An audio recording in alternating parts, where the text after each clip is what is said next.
रिमझिम ने press conference बुलाकर मीडिया के सामने खुलासा किया कि उसकी और समीर की शादी पूरी तरह नकली थी। ये सिर्फ एक मजबूरी और फैमिली प्रेशर का खेल था।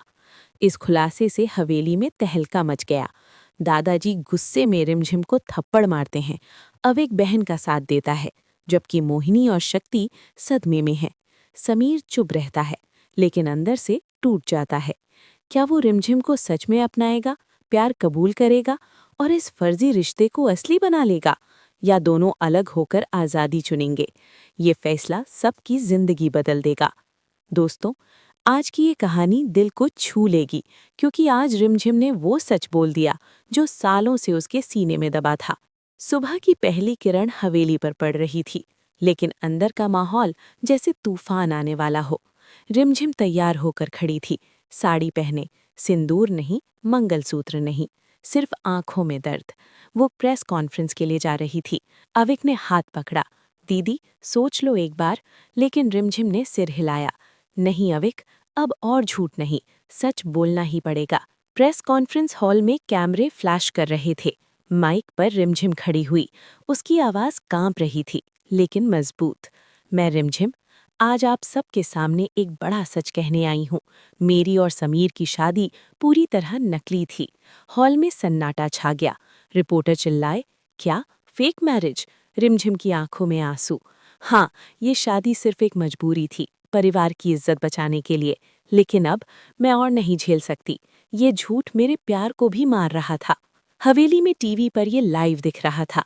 दादाजी की आंखें लाल, हाथ कांप रहे। ये क्या बकवास है? वो चिल्लाई। मोहिनी रो रही थी। हमारी इज्जत सब बर्बाद। शक्ति चुप, लेकिन समीर, वो बस खड़ा था, जैसे पत्थर बन गया हो।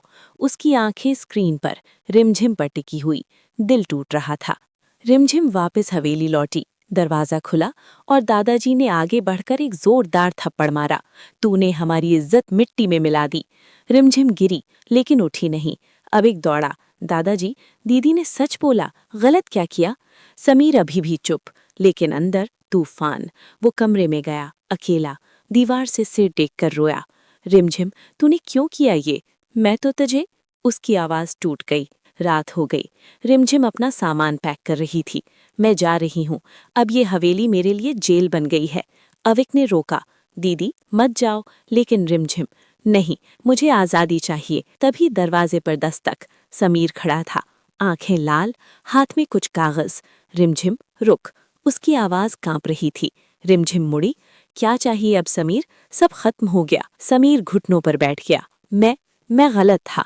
ये शादी फेक थी, लेकिन मेरे दिल में जो प्यार है वो फेक नहीं। पॉज, आंसू बहते हुए। मैंने कभी नहीं सोचा था कि तू इतनी मजबूत होगी, सच बोलने की हिम्मत करेगी। लेकिन आज मैं कह रहा हूँ, मुझे माफ कर दे। मैं तुझे अपनाना चाहता हूँ, असली तरीके से। रिमझिम की आंखें भर आईं। समीर, तू सच कह रहा है? समीर ने कागज आगे किए। ये हमारे डिवोर्स पेपर्स नहीं, ये नए शादी के कागज हैं। कोर्ट मैरिज, लेकिन इस बार दिल से। अगर तू कहे तो हम दोबारा शादी करें, बिना किसी झूठ के। रिमझिम रो पड़ी, लेकिन मुस्कुराई भी। समीर, मैं डर रही थी कि तू मुझे छोड़ देगा। समीर ने उसका हाथ पकड़ा। ना कभी छोड़ा, ना कभी छोड़ूंगा। दादाजी बाहर से देख रहे थे, आंसू पोंछते हुए। शायद ये सच हमारी इज्जत से ज्यादा कीमती है। मोहिनी ने सिर हिलाया। हाँ, प्यार जीत गया। अगले दिन हवेली में नई शुरुआत। रिमझिम और समीर हाथ में हाथ डाले, नए वादे के साथ। फेक मैरिज खत्म, असली प्यार शुरू। लेकिन क्या ये खुशी हमेशा रहेगी, या कोई नया ट्विस्ट आएगा? दोस्तों, ये थी रिमझिम समीर की इमोशनल जर्नी। अगर पसंद आई तो लाइक, शेयर और सब्सक्राइब जरूर करना। अगली स्टोरी में मिलते हैं। तब तक दिल से दिल तक प्यार बरकरार रहे।